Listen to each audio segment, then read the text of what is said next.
सैनिक अगर 1 साल में इनवैलिड हो जाता था, सियाचिन में लड़ता लड़ता या हाई ऑल्टीट्यूड में या नॉर्थ ईस्ट में लड़ता हुआ, तो उसके लिए पेंशनरी बेनिफिट्स थे, लेकिन आज वो खत्म कर दिए। सर्विस कंडीशन लगा दी गई है 10 साल।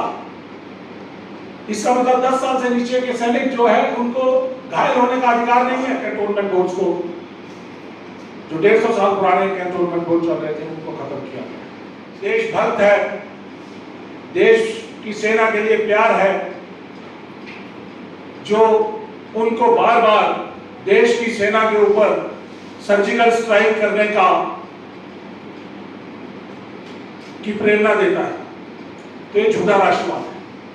देश के लोगों को बरगलाइए मत, बेवकूफ मत बनाइए कि आप देश की सेना के साथ खड़े हैं, देश के सैनिकों के साथ खड़े हैं, लेकिन आपके जो क्रियाकलाप है, जो आपके एक्शंस हैं, वो इसके विपरीत दिखाई देते हैं। पूरी तरह से विरोधाभास है जो वो देश के सामने कहते हैं और जो वो करते हैं। अगर वो देश की सेना के साथ खड़े रहते तो आज 1 रैंक 1 पेंशन हमें सैनिकों को पूरी तरह से मिल चुका होगा। OROP 2 की जो विसंगतियां जिस तरह से उन्होंने डाली है, JCORs की पे और पेंशन को कम करने का काम किया है, वो भी हमारे ऊपर एक सर्जिकल स्ट्राइक है। इसके अलावा नॉन फंक्शनल अपग्रेडेशन, जिसकी बहुत पुरानी डिमांड थी, जिसको नहीं उन्होंने किया, वो भी हमारे ऊपर एक सर्जिकल स्ट्राइक है। देश की बहुत सारी ऑर्गेनाइजेशंस हैं जिनको प्राइवेटाइज किया जा रहा है, ऑर्डिनेंस फैक्ट्रीज को प्राइवेटाइज किया जा रहा है। EME, electronics and mechanical engineers, जिसका मैं एक सैनिक हूं, जो एक सुई से लेके और एयरक्राफ्ट तक हर चीज की मैनेजमेंट और मेंटेनेंस का काम करती है। हमारे बिना कोई भी फाइटिंग आर्म्स लड़ाई में नहीं जाता है, क्योंकि कहीं पे भी किसी जगह पे भी रिपेयर मेंटेनेंस की जरूरत पड़ सकती है। तो ऐसी सिचुएशन के अंदर उन्होंने उसको सर्विसेज के बहुत सारे एलिमेंट्स को प्राइवेटाइज करने का काम किया। देश की कैंटोनमेंट बोर्ड्स को खत्म करने का काम किया है। 62 कैंटोनमेंट बोर्ड्स को, जो 150 साल पुराने कैंटोनमेंट बोर्ड चल रहे थे, उनको खत्म किया गया।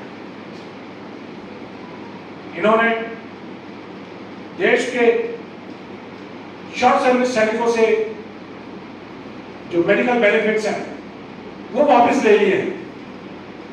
जो 5 साल या 10 साल सर्विस करते थे, उनसे उनके बेनिफिट ले लिए हैं। इसी तरह से जो सबसे बड़ा देश की सुरक्षा प्रणाली के साथ प्रहार किया गया है, वो है अग्निपथ या अग्निवीर स्कीम। 1 रैंक 1 पेंशन हम मांगते हैं, वो उनके लिए नो रैंक और नो पेंशन। 18 साल में भर्ती, 19 साल में भर्ती, 22 साल और 23 साल के अंदर रिटायरमेंट, 10 लाख 11 लाख का एक्स ग्रेशिया अमाउंट। क्या वो जिंदगी चलाएगा? नहीं चलाएगा। क्या उनको मेडिकल बेनिफिट मिलेंगे? नहीं मिलेंगे। अगर इस नौकरी के दौरान उनको डिसेबिलिटी हो जाती है, तो क्या उस डिसेबिलिटी को इस पॉलिसी के अंदर कवर किया गया है? नहीं किया गया है। तो अग्निवीर को कैसे डिसेबिलिटी मिलेगी? अगर वो हताहत हो गए या वो शहीद हो गए तो उनको कुछ एक्स ग्रेशिया मिलेगा, लेकिन इस डिसेबिलिटी के अंदर, उसके अंदर कोई भी उनका कोई प्रोविजन नहीं रखा गया। जो सैनिक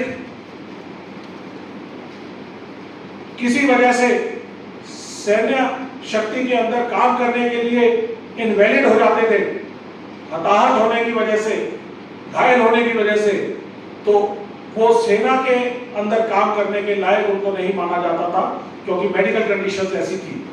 तो उनको इनवैलिड आउट किया जाता है। पहले कोई भी सैनिक अगर 1 साल में इनवैलिड हो जाता था, सियाचिन में लड़ता लड़ता या हाई ऑल्टीट्यूड में या नॉर्थ ईस्ट में लड़ता हुआ, तो उसके लिए पेंशनरी बेनिफिट्स थे, लेकिन आज वो खत्म कर दिए गए हैं। उसके लिए कम से कम मिनिमम सर्विस कंडीशन लगा दी गई है 10 साल। इसका मतलब 10 साल से नीचे के सैनिक जो है, उनको घायल होने का अधिकार नहीं है। क्या ऐसी स्थिति के अंदर हमारी सेना बिना बोझ के, बिना स्ट्रेस के काम कर पाएगी? नहीं कर पाएगी। तो साथियों, ये बहुत सारे इंपॉर्टेंट प्रोविजंस हैं जो मैं आपको बताना चाहता हूं।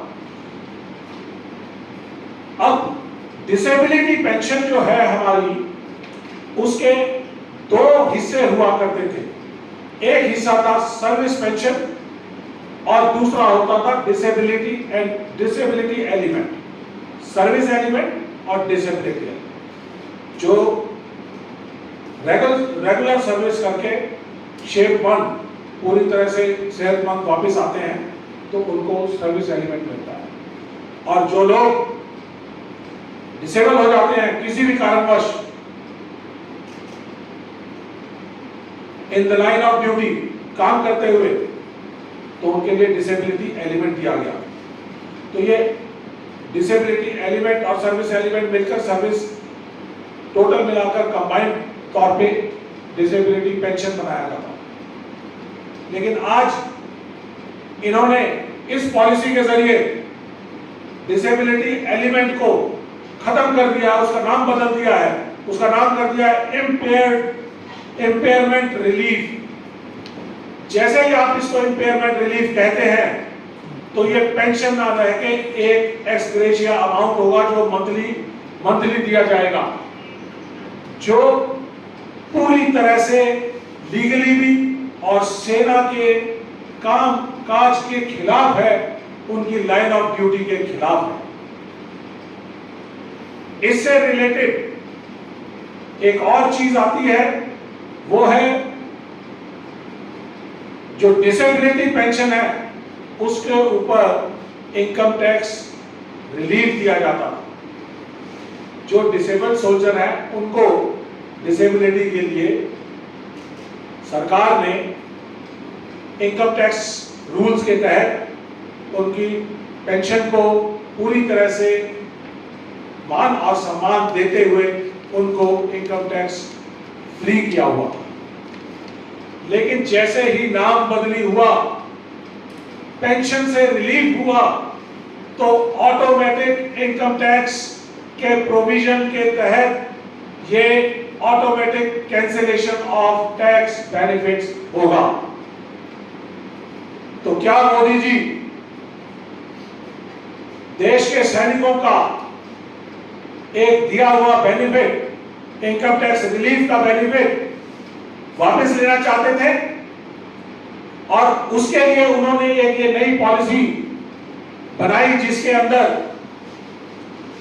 ऐसे प्रोविजन डाल दिए कि जो देश मान और सम्मान करते हुए उनको टैक्स रिलीफ देता था वो खत्म कर दिया गया। सुप्रीम कोर्ट ने भी कहा है कि जब सर्विस कंडीशंस आपने पहले से लेआउट की हुई है और आप एक सैनिक को एक मापदंड के तहत शेप 1 कंडीशन के अंदर उसको इंडक्ट करते हैं, तो शेप 1 में ही वो वापस आना चाहिए। अगर शेप 1 में वापस नहीं आता तो किसी भी एरिया में उसने काम किया हो तो उसको डिसेबिलिटी का बेनिफिट मिलना चाहिए। ये सुप्रीम कोर्ट की रूलिंग है, और उसको निगेट करते हुए इन्होंने बहुत ही कानूनों को बहुत ही तोड़ मरोड़ कर पेश किया है इसके अंदर, जो कि देश के सैनिकों के मोराल के लिए, देश की सेना के लिए उनके खिलाफ है।